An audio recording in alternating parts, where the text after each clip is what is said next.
Welcome to Creating the Path, a podcast for entrepreneurs who want to create their own unique pathway to success and happiness. I'm your host, Heather Grace Hanson, and each week I'll be sharing tips and strategies to help you create the path to a life you love. Let's dive in.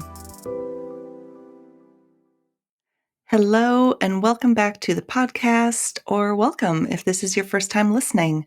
Today I have 5 tips for how to rest when you don't know how.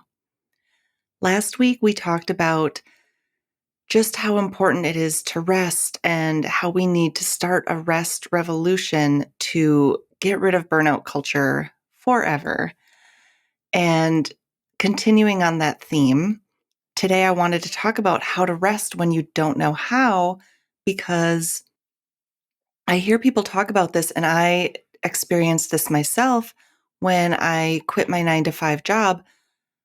I was so used to being in working mode 24 hours a day, or, all of my waking hours, that I actually didn't know how to rest. I couldn't turn off my brain. I couldn't stop. My body was just always revved up to just go, go, go.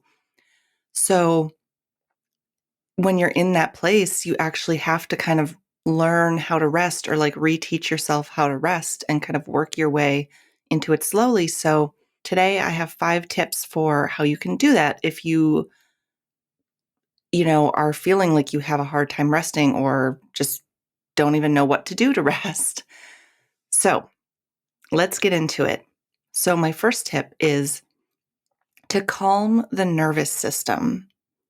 And I have a few tips within this, but that's really the first one, because what's happening when you are having a hard time resting is, like I said, your nervous system is just in this go, go, go mode. So the first thing you want to do is just calm it down. So there's a few ways that you can do this. The easiest way is to just do a breathing exercise and to not make it complicated. What I always tell people is the easiest way, there's 2 ways that the breath works. When you breathe in, you're revving up your nervous system. And when you breathe out, you're calming your nervous system down. So the simplest thing you can do when you want to calm yourself down is to take some deep breaths, but make sure that your exhales are longer. So you can either do it by counting, or a lot of times when I do it, I don't even count. I just make sure that when I'll take, a deep, quick breath in, and then I'll just exhale for as long as I can. But if you want, you can breathe in for 3 seconds and exhale for 6, or breathe in for 4 seconds and breathe out for 8, however you want to do that. But just focus on doing the longer exhales, because that is what will calm you down. Or alternative, some people really like another breathing exercise called box breathing. And basically what you do there is you would just pick a count, maybe 4 seconds or 3 or 5, whatever you want to do. But let's use 4 for the example. You would breathe in for 4 seconds, hold your breath for 4 seconds, breathe out for 4 seconds, and then hold, and then breathe in for 4 seconds again, and then start the box again. And the reason they call it box is because a lot of times they'll say it's helpful as you're doing this exercise is to picture yourself drawing a box as you're doing this. So you can draw one side of the box as you're breathing in, and then another side as you're holding, and then another side as you're breathing out, and then another side as you're holding your breath again. So you're creating a box with your breath, basically. And those are the 2 simplest exercises I usually do. There's other things that people say, like doing different counts and everything. But, when you're not used to doing breathing exercises, I think the easiest thing is to just keep it simple and focus on longer exhales.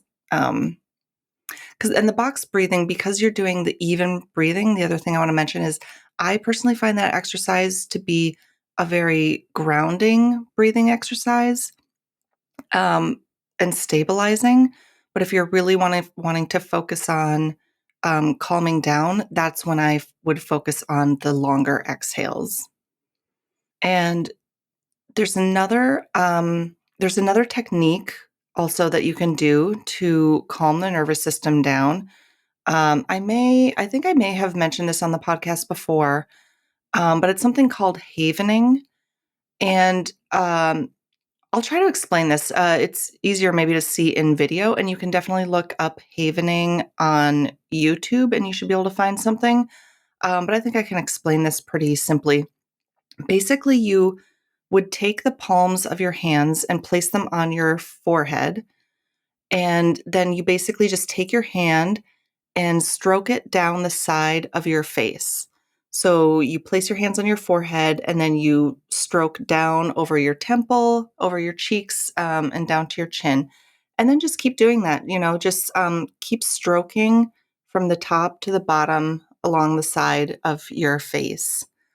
And that is a very simple havening technique. Another way you can do havening is by placing your hands on each opposite bicep and basically stroke your upper arm.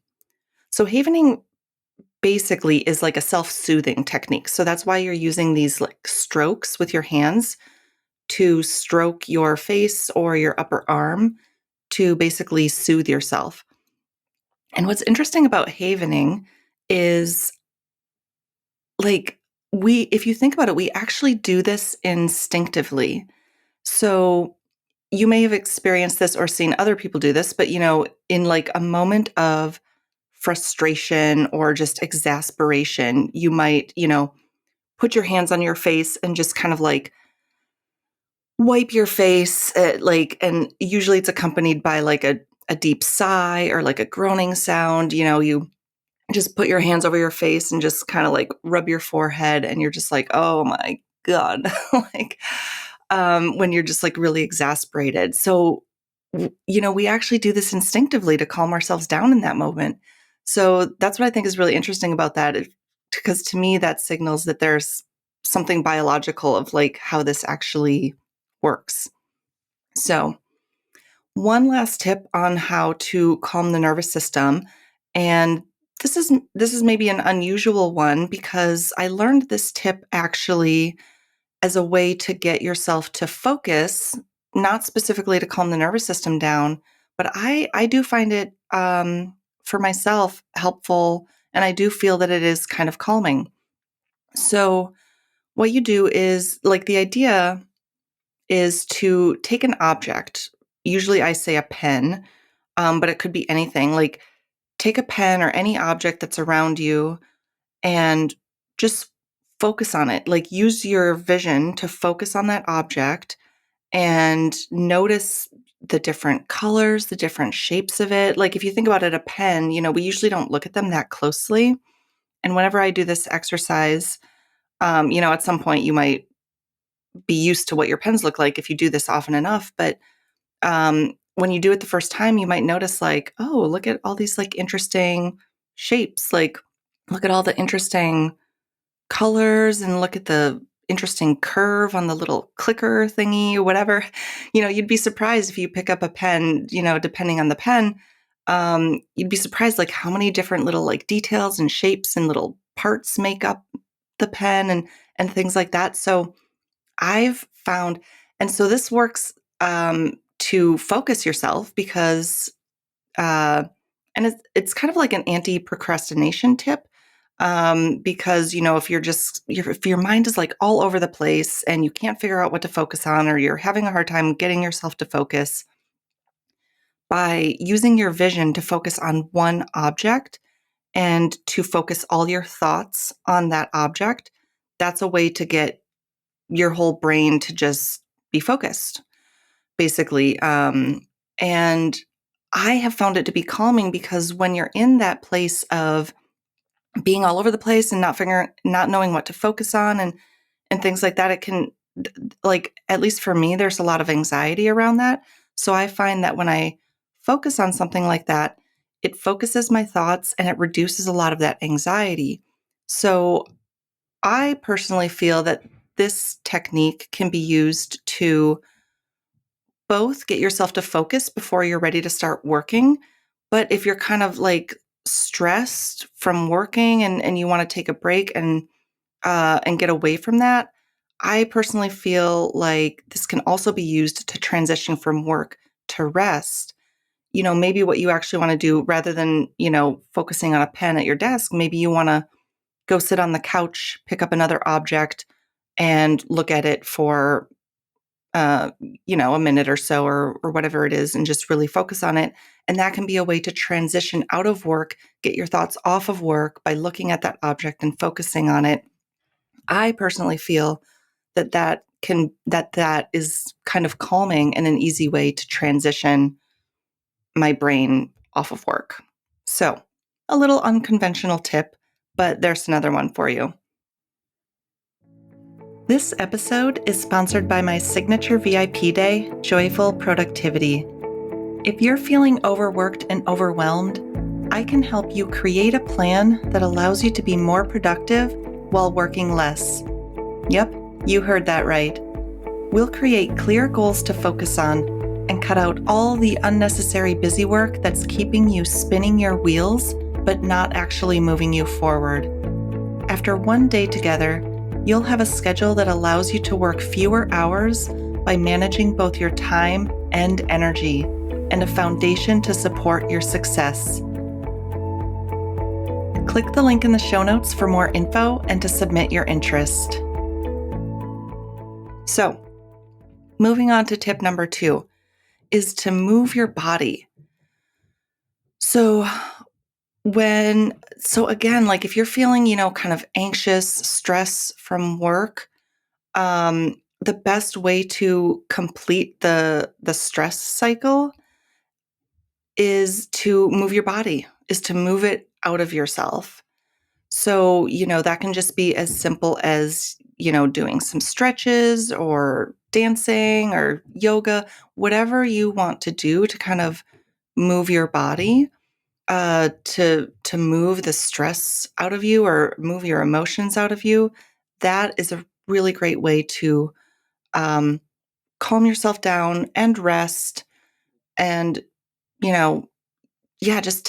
just a great way to take a break from work and do a little movement for a little bit. That is a great way to rest. Even though you are actually moving, it's very restful. It can either be used as, a transition to resting after that, or just as a way to just get yourself away from work for a few minutes and, shake off that excess energy you have from working. So that's tip number 2. And tip number 3 is to start small. So when we're not used to resting, it can feel daunting. Like if someone tells you to start meditating for 15 minutes a day, oh my God, like that can be more stressful than anything else, So, and that's why a lot of times you'll hear the tip, if you're not used to meditating, you'll start with like a minute or 2 minutes or something like that, because starting small is a way to get yourself to actually do it. Because, if you try to start too big, you're just not going to do it, or you're just going to keep putting it off. You'll say like, I'll do it tomorrow. And then tomorrow never comes, right? Because then tomorrow you say tomorrow.